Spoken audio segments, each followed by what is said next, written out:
Senator Warren. Thank you, Mr. Chairman. So last November, while you were under consideration to become Secretary of Health and Human Services, Mr. Kennedy, you said, quote, if vaccines are working for somebody, I'm not going to take them away. No exceptions, no ifs, ands, or buts. You would not take away vaccines from anyone who wanted them. Then last week, you announced that the COVID-19 vaccine is no longer approved for healthy people under the age of 65. In announcing the change, you said the vaccine will be available for anyone who wants it. Now, obviously, both things cannot be true at the same moment. So let's clear this up right now, Secretary Kennedy. Will you tell America that all adults and all children over 6 months of age are eligible to get a COVID booster at their local pharmacy today?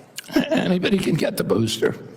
I'm sorry? Anybody can get it, Senator. Anybody. So you're saying that is now the official rule of HHS.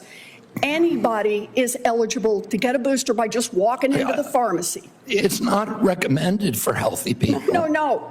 If you don't recommend, then the consequence of that in many states is that you can't walk into a pharmacy and get one. It means insurance companies don't have to cover the $200 or so cost.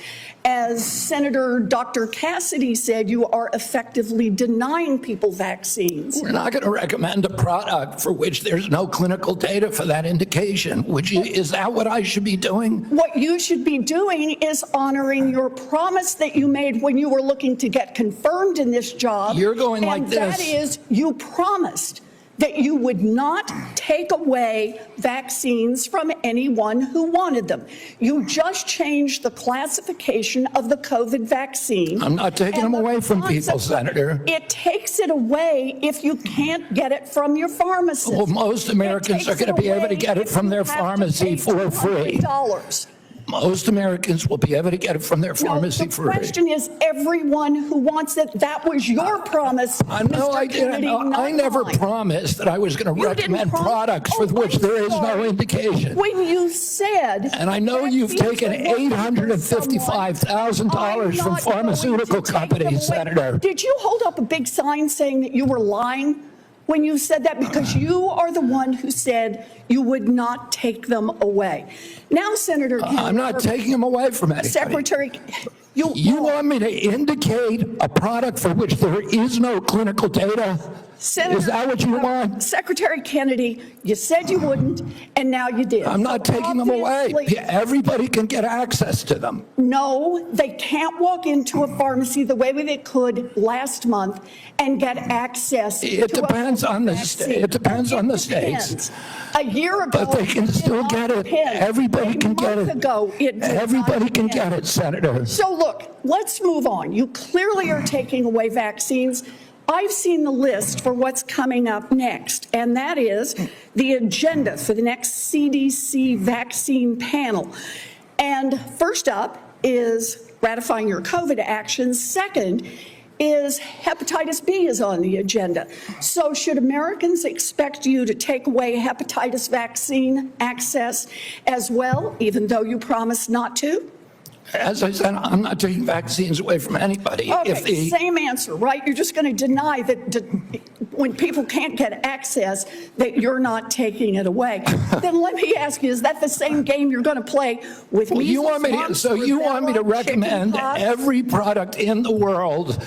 No, so that without any clinical trial data. Through on your promises. Yeah, my promise was to give. A month ago, we could get COVID vaccines by just walking. You can still get COVID vaccines, Senator. You are taking that away. No, you are still. You can still get the COVID vaccines, and Medicare will still pay for them, and Medicaid will still pay for them. Tell the head of the CDC that if she refused to sign off on your changes to the childhood vaccine schedule, that she had to resign. No, I told her that she had to resign because I asked her, are you a trustworthy person? And she said no. So if you had an employee who told you they weren't trustworthy, would you ask them to resign, Senator? So I'm sorry, but this is not what she has said publicly. She has said I'm not surprised about that. So you're saying she's lying? Yes.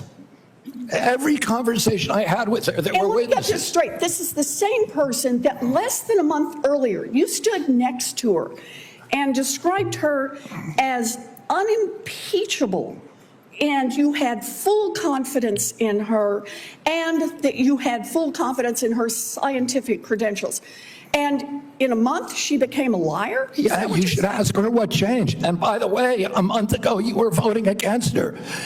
Oh, because you thought she was either incompetent, ineligible, or unsuited to the task. I voted Now I against her agree because with I you. was afraid she was going to bend the knee to you and Donald Trump. And it looks like she didn't bend the knee, so you fired her. Look, you're putting America's babies' health at risk, America's seniors' health at risk, all Americans' health at risk, and you should resign.